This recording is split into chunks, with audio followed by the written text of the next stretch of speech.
The night the lights went out in Hollywood began like any other high-profile television appearance. But by the time it ended, it had turned into a career-defining explosion that nobody saw coming. What unfolded on the set of The Late Show with Stephen Colbert between Prince Harry and Stephen Colbert was not a simple disagreement. According to critics, it became a full-scale public unraveling that left the entertainment industry stunned. For years, Stephen Colbert built a reputation as late-night television's sharpest satirist, a host capable of dismantling politicians and celebrities with a single raised eyebrow. But during this appearance, critics argue, he aimed at an entirely different target. And the result was a scene so raw and uncomfortable that audience members reportedly sat frozen in silence. According to critics, this was not merely a public relations disaster for the royal guest. It was also the moment some viewers began questioning whether the charming image associated with Stephen Colbert concealed a much harsher side underneath. The atmosphere inside the Ed Sullivan Theatre already felt unusually tense even before filming began. Crew members reportedly sensed something different about the evening. Lighting adjustments became obsessive, whispers spread backstage, and there was a growing expectation that a very different version of Prince Harry was about to appear. Prince Harry entered looking composed in a tailored navy suit, smiling at fans gathered outside and preparing to discuss charitable causes and mental health advocacy, subjects he has publicly championed for years. But according to observers, the tone changed the moment he sat down. Critics described Stephen Colbert's opening greeting as exaggerated and theatrical, delivered with a level of sarcasm that made the courtesy feel almost mocking. The audience laughed, but Prince Harry's expression reportedly suggested discomfort immediately. When Colbert addressed him as Your Royal Highness, while visibly rolling his eyes, critics argue the interview's surface politeness began cracking almost instantly. Prince Harry initially responded with a kind of calm, media-trained diplomacy expected from a royal figure. But critics say Colbert appeared uninterested in maintaining a polite promotional interview. According to those interpretations, provoking confrontation became the central dynamic of the segment. The conversation quickly shifted away from charitable work and toward money, specifically the Sussexes' multi-million-dollar deals with companies such as Netflix and Spotify. Critics claim Colbert framed the discussion in a way suggesting Prince Harry had transformed personal pain into a business model. The studio reportedly fell silent after one particularly pointed accusation implying that Prince Harry only discovered value in his suffering once major contracts became attached to it. Observers noted that Prince Harry's jaw visibly tightened, a physical sign critics often associate with his composure slipping under pressure. He pushed back by explaining that his public work focused on helping people struggling with trauma, grief, and mental health challenges similar to his own experiences. But according to critics, Colbert continued pressing harder. At one point, he reportedly questioned whether helping others had become indistinguishable from helping one's own bank account. Critics argue that this transformed the interview from a routine media appearance into something much closer to a televised interrogation. The audience reportedly became noticeably quieter as viewers realized the exchange no longer felt scripted. Prince Harry eventually countered by accusing Stephen Colbert of building an entire career around making jokes about the suffering of others. Critics say that remark did not slow Colbert down. Instead, it seemed to energize him further. One line in particular quickly spread across social media afterward. Colbert reportedly told Prince Harry that it was rich to complain about media intrusion while simultaneously pursuing constant media attention himself. Then came the phrase critics believe landed hardest. "You can't have it both ways, Your Highness." Observers described the words as visibly hitting Prince Harry, whose frustration appeared increasingly difficult to hide. When Prince Harry attempted to explain the treatment he and Meghan Markle received from the British press and royal institution, critics say Colbert pivoted again, this time focusing on accusations of hypocrisy. The interview's tone reportedly shifted from playful tension into something colder and far more personal. According to critics, Colbert suggested that Prince Harry simply could not tolerate legitimate criticism. But the moment many viewers considered the true breaking point came when the conversation turned toward Queen Elizabeth II. Critics argue that invoking the late Queen crossed an invisible line few interviewers would normally approach so aggressively. Colbert reportedly contrasted the Queen's decades of duty and silence with what he described as Prince Harry's ongoing public grievances, accusing him of continuing to profit from royal family drama only a few years after her death. Then came the phrase critics say shocked the audience completely. Colbert allegedly referred to Prince Harry as a cash cow tied to endless royal controversy. According to reports, the studio reacted with an audible gasp.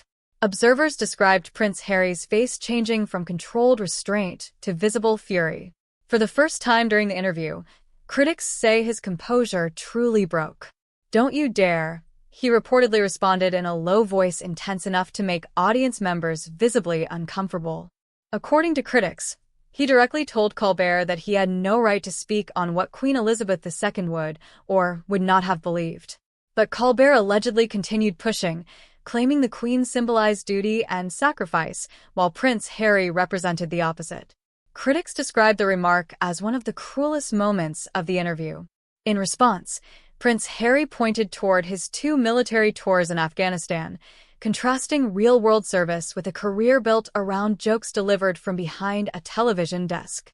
For some viewers, critics say, it briefly reminded the audience of the version of Prince Harry that existed before years of controversy transformed his public image. But the tension only escalated further. Colbert then reportedly accused Prince Harry of speaking publicly about mental health, while simultaneously damaging his own family's emotional well-being through memoirs, interviews, and documentaries. After that exchange, critics say the studio became so silent that even camera operators appeared visibly uncomfortable being present. The conversation turned catastrophic the moment Princess Diana entered it. According to critics, when Prince Harry connected the aggressive tone of the interview to the media treatment that haunted his mother throughout her life, Stephen Colbert reportedly showed no sympathy at all. Instead, critics say Colbert accused Prince Harry of repeatedly hiding behind his mother's tragedy whenever he faced criticism. He allegedly argued that Princess Diana died in a car accident rather than as a victim of media cruelty, and further suggested that Prince Harry had spent years using her memory as a shield. Observers described the silence that followed as stunned disbelief. For several seconds, according to people present, the room felt frozen as audience members struggled to process what had just been said openly on a New York television stage. What followed, critics argue, was unlike anything Prince Harry had ever displayed publicly before. He reportedly demanded to know how Colbert could lecture him about grief, while profiting from the suffering and humiliation of other people through entertainment. According to critics, Prince Harry accused the host of minimizing what happened to Princess Diana and participating in the same culture that exposed every private aspect of her life until nothing remained protected. But critics say Colbert was not finished. Sensing that Prince Harry had reached an emotional breaking point, the host allegedly pivoted toward the most explosive topic possible, his relationship with King Charles III and Prince William. According to observers, Colbert openly described Prince Harry as weak and entitled while presenting Prince William as the only royal genuinely fulfilling his responsibilities without constant public drama.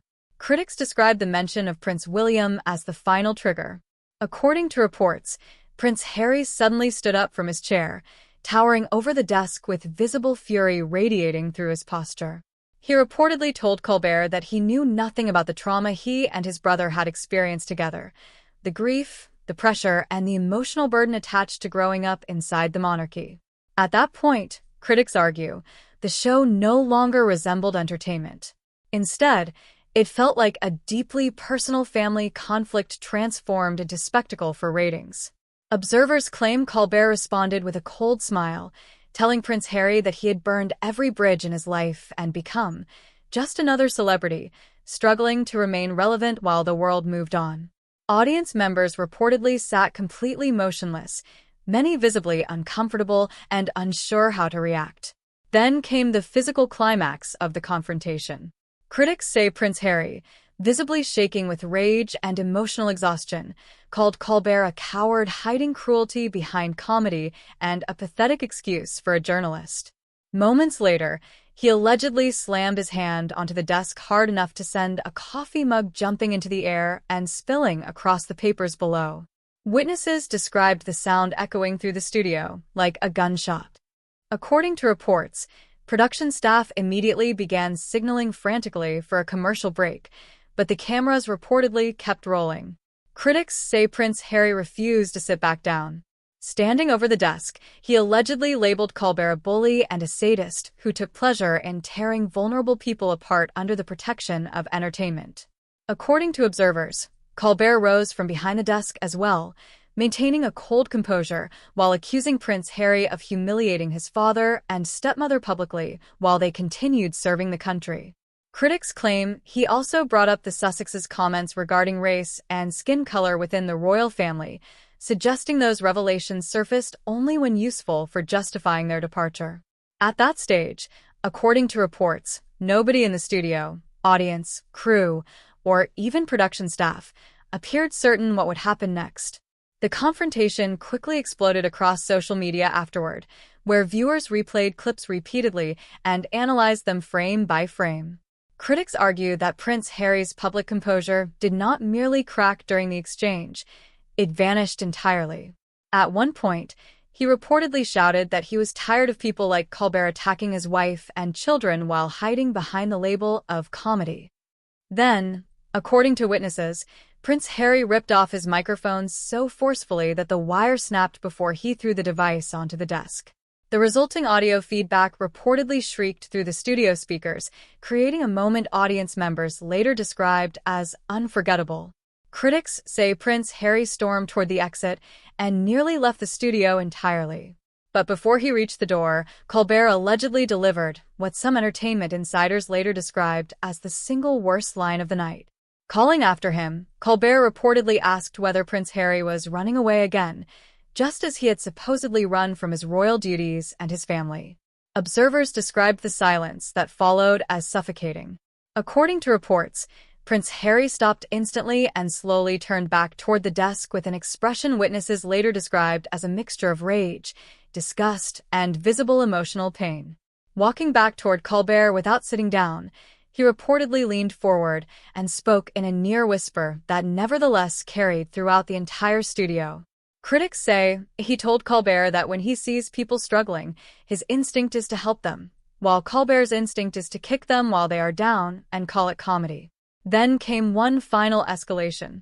As Prince Harry again turned toward the exit, Colbert reportedly shouted after him, mocking Meghan Markle and joking that she would now have great material for the next Netflix special.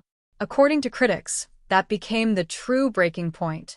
Observers claim Prince Harry stopped once more, now visibly calm in a way many production staff reportedly found even more unsettling than the earlier shouting. With his hand resting on the studio door, he allegedly looked directly at Stephen Colbert and quietly told him he had just made the biggest mistake of his career. Then, calling him Stephen rather than Colbert, he reportedly added that the conversation was not over.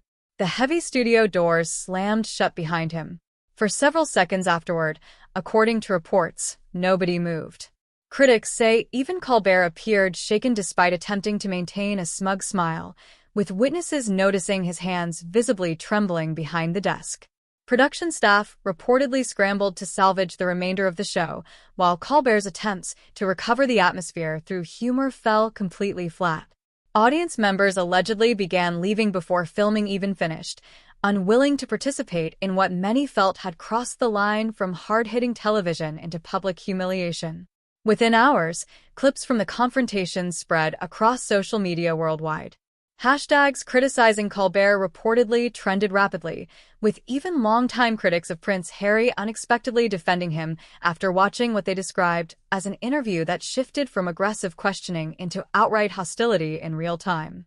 Critics argue that the backlash exploded because viewers believe Stephen Colbert had crossed a moral line by weaponizing the memory of Princess Diana and Queen Elizabeth II for viral entertainment. According to reports, the reaction arrived almost instantly, global, emotional, and relentless. By the following morning, critics say conversations throughout CBS were dominated by one narrative, that the incident may have permanently damaged Stephen Colbert's reputation. The financial fallout reportedly moved just as quickly as the online outrage. Within 24 hours, according to critics, Several major advertisers allegedly began reconsidering or withdrawing campaigns connected to The Late Show with Stephen Colbert. Brands associated with kindness, inclusivity, and mental health awareness reportedly did not want their logos appearing beside a segment many viewers interpreted as mocking grief and trauma. High-profile celebrities scheduled to appear later in the week allegedly began canceling appearances or citing sudden scheduling conflicts. Critics say the network's phones were flooded with complaints demanding accountability, apologies, or even removal of the host. Observers described the situation as one of the largest public relations crises the network had faced in years. Meanwhile, critics argue that Prince Harry unexpectedly emerged from the confrontation with a level of public sympathy rarely seen in recent years. Supporters and skeptics who had previously disagreed about nearly everything involving the Sussexes reportedly found themselves united in believing that the interview had gone too far. According to critics, what audiences witnessed was not a carefully managed documentary response or a ghost-written statement. Instead, they saw a visibly emotional man reacting spontaneously to what he perceived as genuine disrespect. Critics argue that authenticity mattered deeply to viewers exhausted by polished public narratives. For some audiences, the confrontation reframed Prince Harry not as a celebrity carefully controlling his image, but as someone visibly defending his dignity and emotional boundaries in real time. According to reports, by the end of that week, ratings for The Late Show with Stephen Colbert had fallen sharply, fueling rumors of emergency meetings at the highest levels of the network. Speculation reportedly spread that Stephen Colbert could be pressured into taking a temporary leave or sabbatical while the controversy cooled. Critics also argued that the incident symbolized a broader turning point for modern late-night television itself. For years, the format had increasingly relied on sharpness, humiliation, and public takedowns as entertainment. But according to critics, audiences appeared exhausted by watching vulnerable public figures dismantled for applause, especially figures openly associated with trauma and mental health struggles. What should have been an ordinary celebrity interview instead became a defining disaster likely to follow both men for years, though in very different ways. For Prince Harry, critics say the night represented something close to liberation, the moment he stopped carefully managing his image for the media machine and instead defended himself openly and emotionally. For Stephen Colbert, critics argue, the confrontation became a lesson in the limits of wit when separated from empathy. As the controversy continued unfolding, another rumor reportedly began circulating inside CBS itself. According to insiders cited online, the biggest mistake, referenced by Prince Harry, may not have been a vague threat but a possible legal issue tied to pre-interview agreements. Critics claim there were rumors that Colbert may have violated terms prohibiting derogatory references involving specific family members or the late Queen. If true, supporters of that theory argued the issue would move beyond public backlash into potential breach of contract territory with serious financial consequences. Legal commentators reportedly began debating publicly whether comedic or satirical speech would protect a host accused of violating signed contractual agreements with a guest.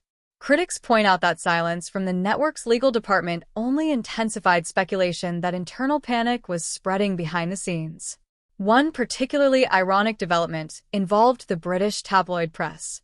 According to observers, newspapers such as the Daily Mail and The Sun, publications often criticized by Prince Harry for years, unexpectedly shifted toward criticizing Colbert's behavior instead. Critics found it striking that media outlets long portrayed as hostile toward the Sussexes were now condemning an American television host for lacking basic compassion. Even some longtime anti-Sussex commentators reportedly acknowledged publicly that no guest should be subjected to jokes involving the death of their mother during a late-night comedy interview. Inside the show itself, critics claim the atmosphere reportedly became toxic. Former staffers allegedly leaked stories describing Colbert's growing frustration that audiences refused to interpret the exchange as comedy. According to reports, the writer's room, normally fast-paced and collaborative, turned into an environment filled with discarded monologue drafts as producers struggled to craft material that would not worsen the backlash. Critics argue that every attempted joke only deepened the damage. What began as a trending hashtag eventually evolved, according to observers, into a broader cultural debate over whether audiences had simply become exhausted by sarcasm and cruelty disguised as entertainment. Many critics believe viewers increasingly want authenticity, vulnerability, and empathy rather than another performance built entirely around humiliation. Sources close to Prince Harry and Meghan Markle reportedly claimed the incident forced a major reassessment of their future media strategy. According to those reports, Prince Harry became deeply disillusioned with the traditional late-night television circuit altogether. Critics argue the confrontation reinforced a belief the couple already held, that Hollywood's entertainment machinery could be just as predatory as the British media culture they believed they escaped. Rumors soon emerged suggesting the Sussexes were exploring the creation of their own long-form media platform, one focused on conversations about mental health, trauma, and public life, without the pressure of viral humiliation. According to critics, the irony may be that the confrontation ultimately gave Prince Harry something unexpected: clarity. Instead of weakening him publicly, supporters argue the interview may have convinced him to stop playing by the entertainment industry's rules entirely and begin building something outside the system that tried to humiliate him. More broadly, critics believe the incident reflected a larger cultural shift already underway. Audiences increasingly appear less interested in gotcha television moments and more sensitive to the emotional consequences of public humiliation packaged as comedy. Late-night television built its modern identity on sharpness and aggression. But according to critics, the Colbert Went Too Far movement suggested audiences may have emotionally moved beyond that formula. Whether The Late Show with Stephen Colbert eventually recovers or not, critics argue the silence now surrounding the controversy carries more weight than any monologue ever could.